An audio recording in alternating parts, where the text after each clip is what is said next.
श्री कृष्ण शरणम मम श्री कृष्ण शरणम मम बीच में दोनों चुप। धीरे धीरे शरणम मम श्री कृष्ण शरणम मम श्री कृष्ण शरणम मम श्री कृष्ण शरणम मम श्री कृष्ण शरणम मम श्री कृष्ण शरणम मम श्री कृष्ण शरणम मम। बोलिए श्री कृष्ण भगवान की जय। भागवत का प्रमुख विषय है कि ऐसा धर्म जिसमें कपट नहीं हो। कैसा धर्म? कपट ना हो। ऐसा धर्म जिसमें कपट नहीं हो। निष्कपट धर्म को भागवत कहते हैं। कपट का मतलब क्या होता है? धोखा, छल, जिसमें बोला कुछ जाए और किया कुछ जाए, ऐसे धर्म को कपटी धर्म बोलते हैं। हमने पिछली बार देखा था धर्म के 3 स्तंभ होते हैं। कौन कौन से होते हैं? Non violence, self realisation, self control. इसको हिंदी में बोलेंगे सत्य, अहिंसा और ब्रह्मचर्य। धर्म के अंदर जो भी बात बताई जाए वो सत्य होनी चाहिए। धर्म किसी को नुकसान पहुंचाने के लिए नहीं होता और धर्म के अंदर व्यक्ति में आत्मसंयम बढ़ना चाहिए। ठीक है? अब आप बताओ, हमारी जिंदगी में जब से धर्म आया है या हमने ये सत्संग करना शुरू किया है, क्या हमारे जीवन में हर चीज ट्रुथफुल है? इसमें सत्य लिखा हुआ है? सारी बातें पे आपको विश्वास होता है इसमें लिखी हुई? नहीं होता। तो मतलब ये गलत पढ़ा रहा है भागवत। अच्छा, भागवत के अंदर सच लिखा हुआ है। आप मानते हो इसमें सब सही लिखा हुआ है? Okay. फिर अहिंसा, क्या इसको पढ़ने के बाद हमारे अंदर ऐसे भाव पैदा हुए कि हम अब दूसरों को नुकसान नहीं पहुंचाते? प्रकट हुए? अभी भी हम दूसरों को नुकसान पहुंचाते हैं। तो फिर हमारा भागवत पढ़ने का कुछ फायदा हुआ? बंद कर देते हैं तो लॉटरी लग गई।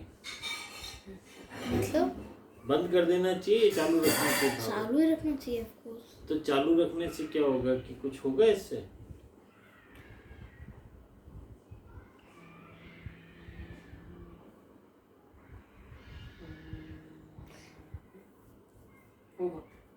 होगा? क्या होगा? ये 3 धर्म के बारे में पता चलेगा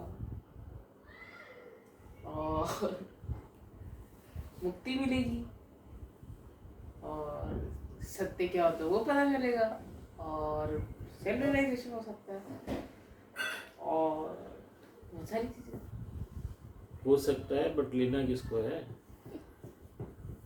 जिसको चाहिए ही नहीं उसको मिलेगा कैसे? सेल्फ रियलाइजेशन तो हो सकता है, ये लेना किसको है? सबको अभी संसार के सुख में डूबना है। सबको संसार के सुख में डूब के रहना है। ओके, नाउ ये पढ़ाई करने से क्या हमारे अंदर कुछ ऐसी इंस्पिरेशन आई कि अब सेल्फ कंट्रोल करना चाहिए? इंस्पिरेशन आई। ओके, तो किसी भी महान चीज की शुरुआत इंस्पिरेशन से ही होती है। If you are not inspired you will not be motivated to achieve goals. Every goal starts from inspiration. Somebody inspire you and then you strive for the goal. Am I correct? तो हमारे लिए इतना संकल्प बहुत है कि इससे हमें इंस्पिरेशन मिलती है, प्रेरणा मिलती है। एज लॉन्ग एज इंस्पिरेशन का काम हो रहा है, भागवत अपना काम कर रही है।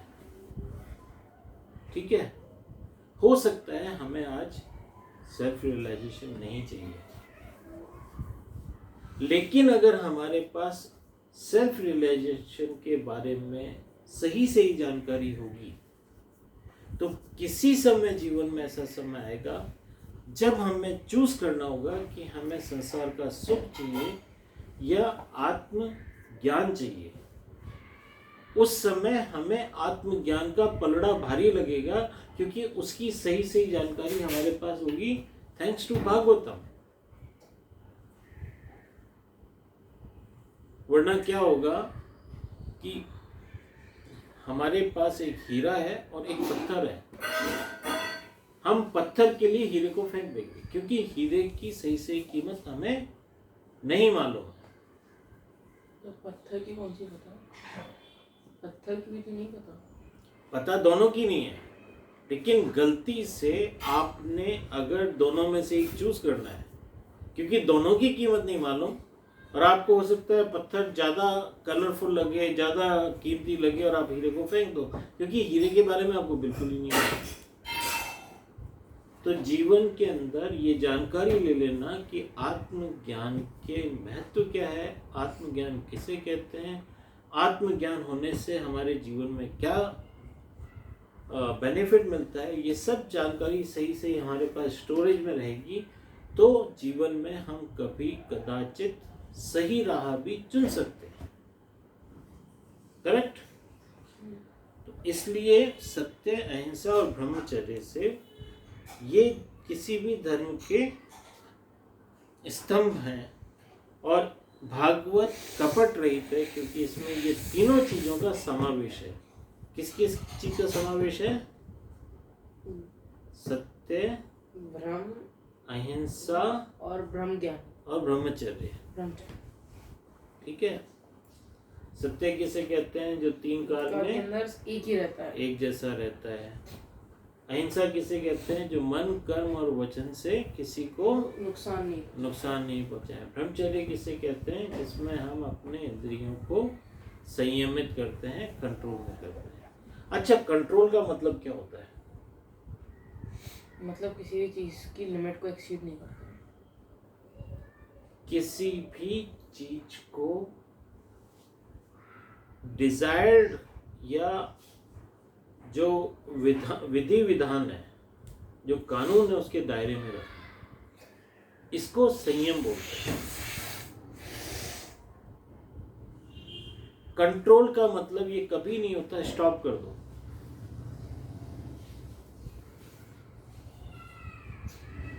आपको डिफरेंस पता चला? अगर मैं आपको बोलता हूं कि पिज्जा खाने पे कंट्रोल करो तो आपकी पिज्जा खाने के ऊपर रोक नहीं लगा रहे हैं। क्या कर रहे हैं कि आप पिज्जा इस तरह से खाओ कि वो आपके शरीर को नुकसान ना पहुंचाए। बैन नहीं हुआ है। इंद्रिय भोगों पे कंट्रोल करने का मतलब है आप इतनी मात्रा के अंदर इंद्रिय भोग करो कि वो आपके जीवन को हानि न पहुंचाने लगे।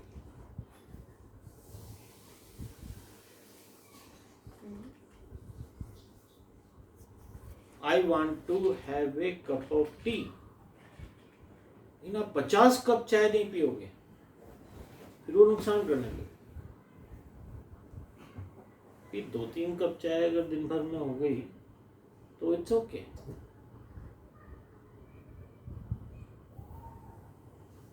I want to have gulab jamun, फिर खाने के बाद एक गुलाब जामुन ले लिए, इट्स ओके। बट ये नहीं कि हर बार फ्रिज में गए डब्बा खोला गप, हर बार फ्रिज में गए डब्बा खोला गप। I want to have chocolate,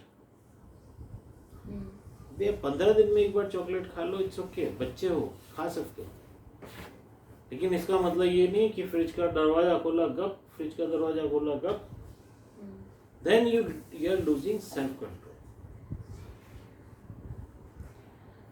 तो जो धर्म आपको आत्म संयम सिखाए, अच्छा एक चीज और आप ध्यान रखना दिनेश और निशा, जीवन के अंदर हमेशा कंट्रोल में किया हुआ भोग ही आनंद देता है।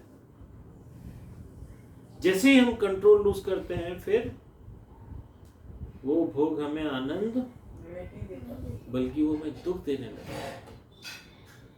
कैसे? कैसे? जब आप पहली पानी पूरी खाते हो तो आपको कैसी लगती है? अच्छी लगती है। दूसरी खाते हो जब, अच्छी लगती है। तीसरी खाते हो जब जब तक थोड़ा हम लोग सा 10 खाते थोड़ा हैं, सा टेस्ट बिगड़ जाता है, मतलब ठीक ठीक सा लगता है। और आपकी 25वीं पानी पूरी होती तब, नहीं अच्छा नहीं लगता, छोड़ना और आपको जबरदस्ती कोई 100 पानी पूरी खिला दे तो, नहीं सेंड कर सकते।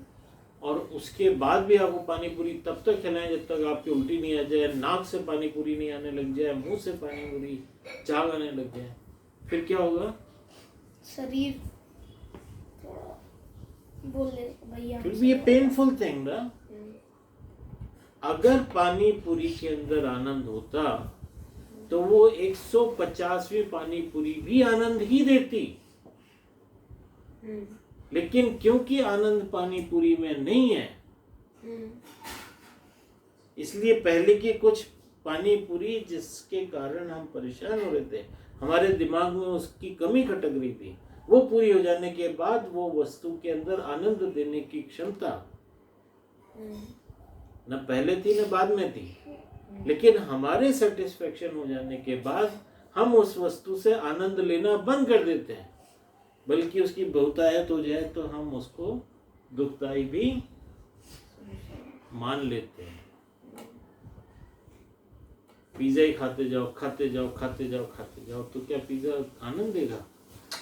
नहीं देगा। इसलिए कोई भी वस्तु, ब्रह्मचर्य कितना जरूरी है हमारे लिए, चीज को एप्रोप्रिएट क्वांटिटी में लेना ही ब्रह्मचर्य है। थोड़ा लो आप, हर जगह कोशिश करो थोड़ा सा ले लिया, that is called self control. आपकी इच्छा हो या न हो, कर्म का फल मिलता ही है, किंतु लौकिक फल की इच्छा रखने वाले का मन अशांत रहता है।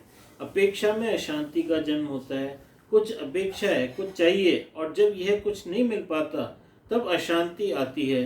कई लोग ऐसे होते हैं कि कथा में बैठने के लिए अच्छी जगह नहीं मिलती है तो 10-5 मिनट दुखी रहते हैं। उनके हृदय में नारायण का निवास है। लक्ष्मी जी के पति आपके हृदय में विराज रहते हैं। फिर आपको क्या चाहिए? किसी अपेक्षा को न रखकर आप सत्कर्म कीजिए, भक्ति कीजिए। भक्ति भगवान के लिए कीजिए। भक्ति का फल भोग नहीं है, संसार सुख नहीं है, संपत्ति नहीं है, संपत्ति भी नहीं है, संतति भी नहीं है।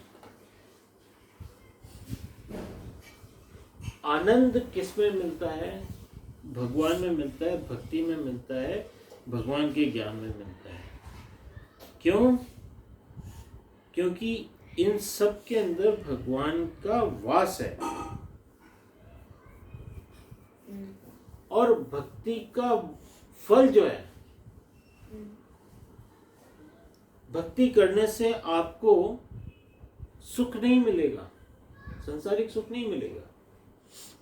भक्ति करने से आपको संपत्ति भी नहीं मिलेगी, भक्ति करने से आपको संतति भी नहीं मिलेगी, लेकिन भक्ति करने से आपको भगवान मिलेंगे जो सारे आनंद का मूल है। अच्छा, सारी मिठास कहाँ से आती है? शुगर में से। अब अगर आपको मीठा खाने का मन है, ठीक है,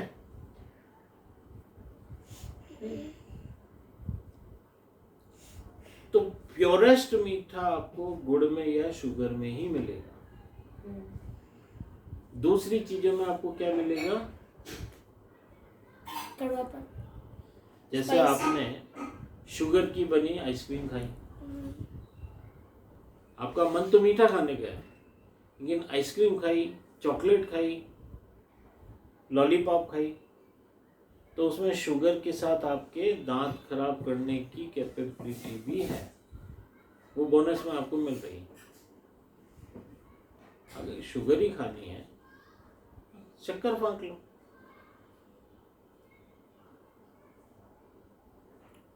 स्टूडेंट्स में होता है। आपका दांत खराब होने से बच जाएगा, आपको कॉकरोच वाली चॉकलेट नहीं खानी पड़ेगी, आपको ठंडी वाली वो आइसक्रीम नहीं खानी पड़ेगी। लेकिन हमारी प्रॉब्लम क्या है, हमें शुगर, मीठे के साथ बीमारी भी चाहिए। अगर आपको आनंद चाहिए तो आप सीधे परमात्मा के पास जाओ, लेकिन हमें आनंद के साथ ये संसार चाहिए और संसार के साथ दुख चाहिए। ठीक है? कुछ लोग ये समझकर भक्ति कर रहे हैं कि भक्ति करने से भगवान धन देंगे, पर भक्ति का फल धन नहीं है। भगवान की भक्ति भगवान के लिए ही कीजिए। भगवान साधन नहीं है, वे तो साध्य हैं। भगवान से कुछ और मांगिए। धन मांगने पर भगवान साधन होंगे और लौकिक सुख धन साध्य होगा। कुछ लोग मंदिर में जाकर भगवान से मांगते हैं, हे प्रभु सभी मनोकामनाएं पूर्ण करना। प्रभु कहते हैं, आज तक मैंने तुम्हारी सभी मनोकामनाएं पूर्ण की, पर उनका कभी अंत ही नहीं आ रहा है। एक कामना पूर्ण होने पर दूसरी खड़ी हो जाती है। कई लोग मंदिर में मांगने ही जाते हैं, इससे भगवान को संकोच होता है, क्षोभ होता है। इससे ठाकुर जी धरती पर नजर रखकर विराजते हैं, किसी को दृष्टि मिलाकर देखते ही नहीं।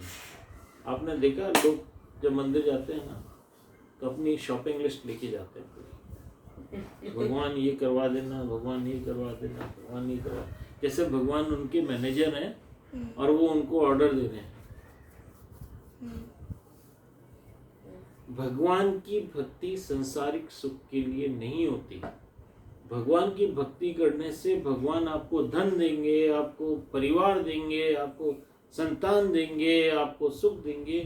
भगवान ये सब कुछ नहीं देने वाले हैं, तो भगवान फिर क्या देंगे? भगवान भक्ति देंगे। भगवान अपने आप को दे देते हैं। You become God.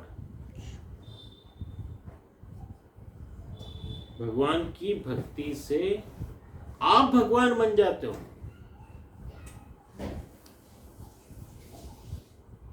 Got my point? भगवान भक्ति के अंदर संसारिक सुख नहीं देते, साधन भी नहीं देते, लेकिन भगवान अपने आप को दे देते हैं। और जिसको भगवान स्वयं को दे देते हैं, वो व्यक्ति स्वयं भगवान बन जाता है। द्वारकानाथ की नजर धरती पर है। प्रभु का कोई लाडला आ जाए और प्रभु में अनेकानेक विनती करे तो प्रभु नजर उठाते हैं। मंदिर में जो समर्पित करने आता है, उसे मांगने नहीं आते, उन्हीं की ओर प्रभु देखते हैं।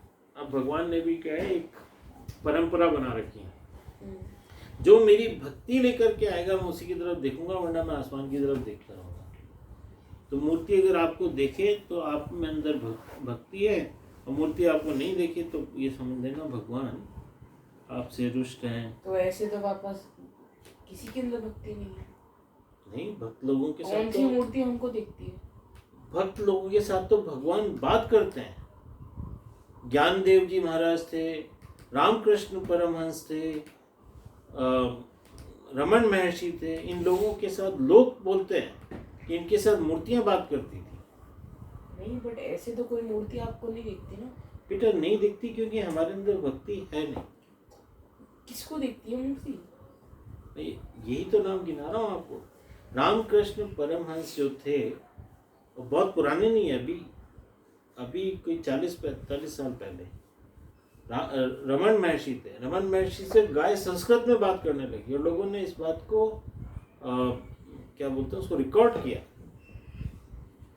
गाय बोल रही है, भगवान।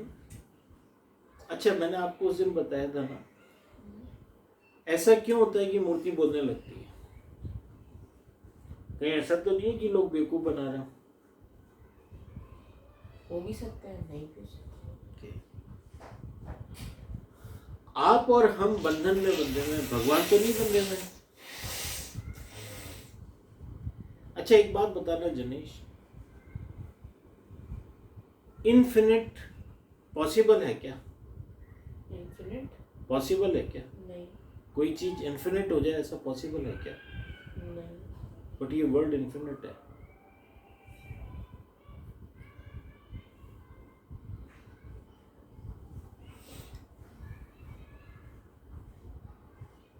अच्छा है कि नहीं है? कहीं लिमिट है इसकी? The world is infinite. When infinite is not possible, but still it is there, तो भगवान के लिए जो इन्फिनिट हैं उनके लिए everything is possible. When impossible is possible for him, then everything is possible. Got that point? अच्छा, हम बंधन के अंदर हैं, हम बंधे हुए हैं, भगवान नहीं बंधे हुए। We are bound to be human being. हम अभी तोता बनना चाहे तो नहीं बन सकते। भगवान के ऊपर तो ऐसी बाउंडेशन नहीं है, वो तो जब मर्जी तोता भी बन जाए, जब मर्जी बिल्ली भी बन जाए, जब मर्जी राजा बन जाए, जब मर्जी रंक बन जाए। क्योंकि भगवान कभी भी बंधन में बंधे हुए नहीं होते। भगवान कभी बालक भी बन सकते हैं, कभी बुढ़े भी बन सकते हैं। भगवान ह्यूमन और लॉयन की शेप में भी आ सकते हैं। भगवान कभी कछुआ भी बन सकते हैं, भगवान कभी सूअर भी बन सकते हैं।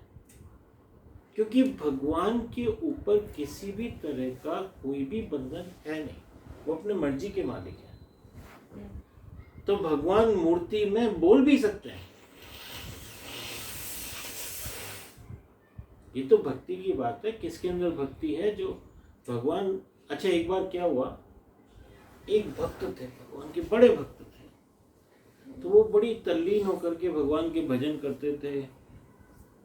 श्री कृष्णा शरणम मम, श्री कृष्णा शरणम मम, श्री कृष्णा शरणम मम, श्री कृष्णा शरणम मम, श्री कृष्णा शरणम मम, श्री कृष्णा शरणम मम, श्री कृष्णा शरणम, श्री कृष्णा शरणम मम। अब उनके भजन करते करते करते वो इतना मग्न हो गए कि भगवान आ गए।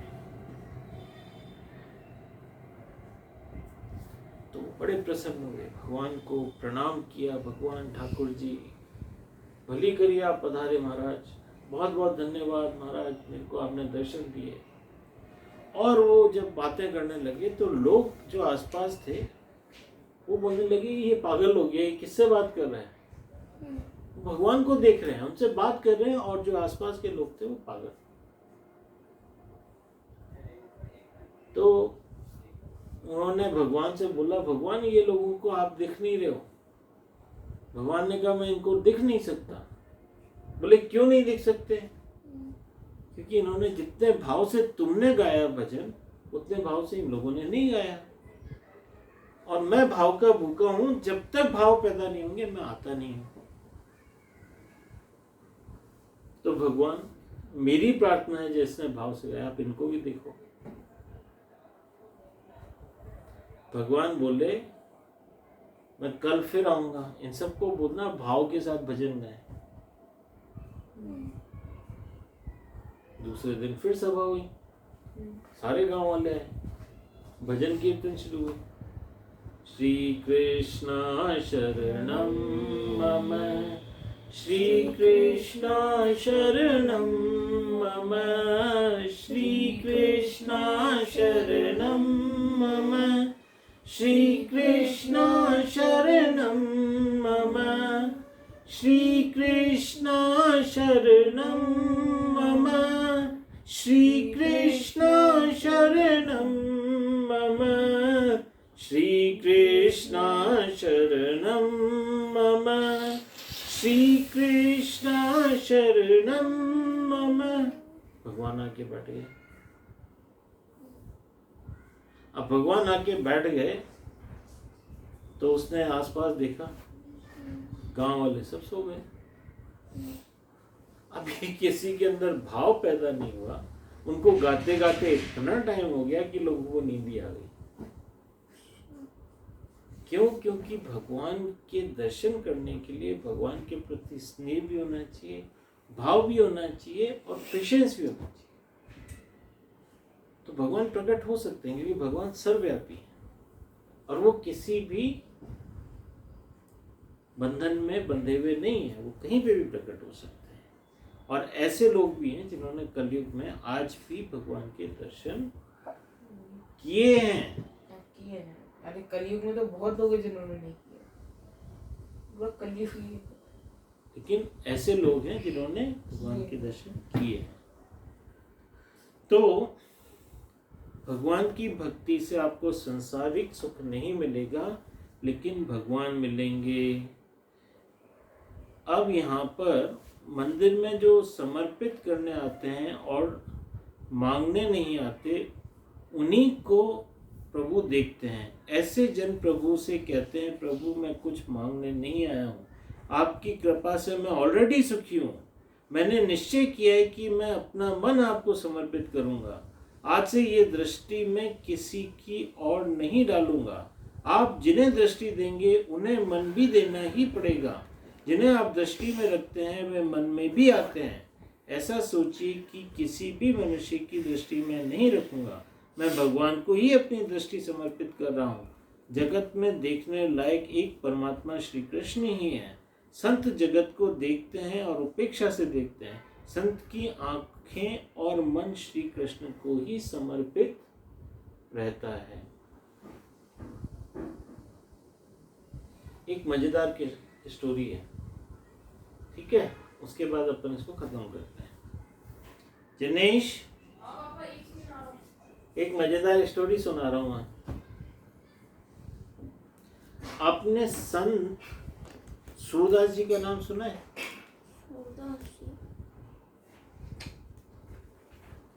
एक बड़े ही भोले संत हुए हैं जिनका नाम था सूरदास जी। मम्मी ने सुना है?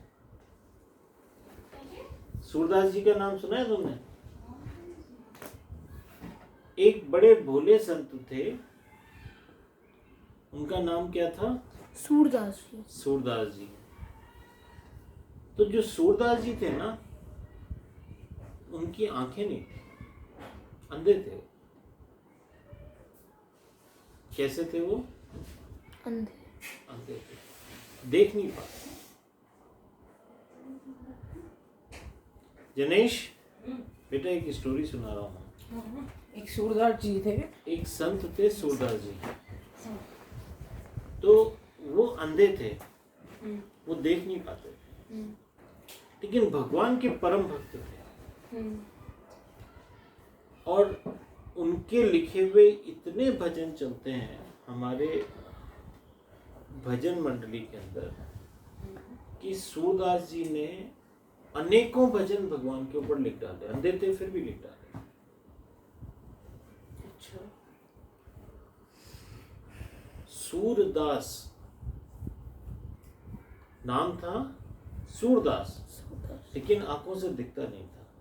तो एक बार जब भगवान का भजन करते करते वो रास्ते में जा रहे थे तो सामने एक कुआं आ गया और उसमें गिर गए। अंधे थे, नहीं दिखा, और वो कुएं के अंदर गिर गए।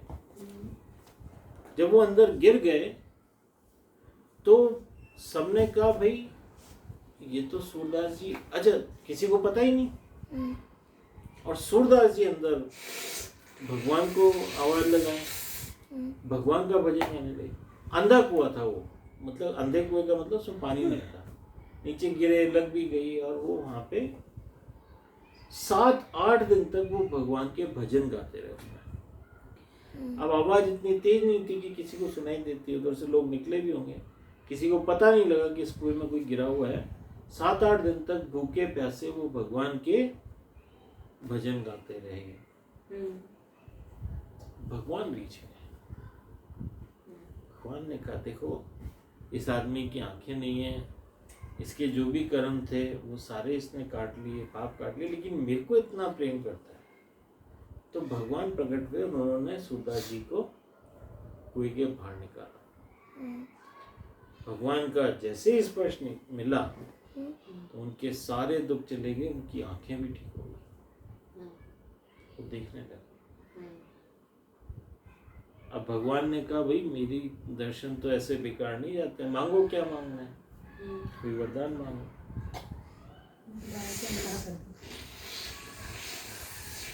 मांगो क्या मांगना है। तो सूरदास जी ने बड़ी हृदय स्पर्शी बात बोली, हे भगवान जिस नेत्रों से मैंने अब ये छवि देख ली है, अब उस नेत्रों से मैं ये संसार नहीं देखना चाहता, अब मुझे वापस अंधा कर। अब मैं इस छवि को बस अपने मन में बसा के रखना चाहता हूँ। भगवान बहुत खुश हुए, उन्होंने सूरदास जी को फिर अंधा कर दिया और सूरदास जी पूरे जीवन अंधे रहे, लेकिन उनके पद आज घर घर के अंदर गाए जाते हैं, बहुत प्रसिद्ध है।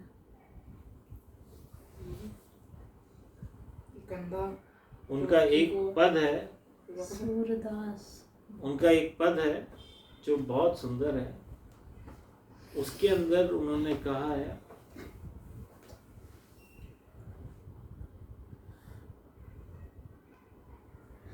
सूरदास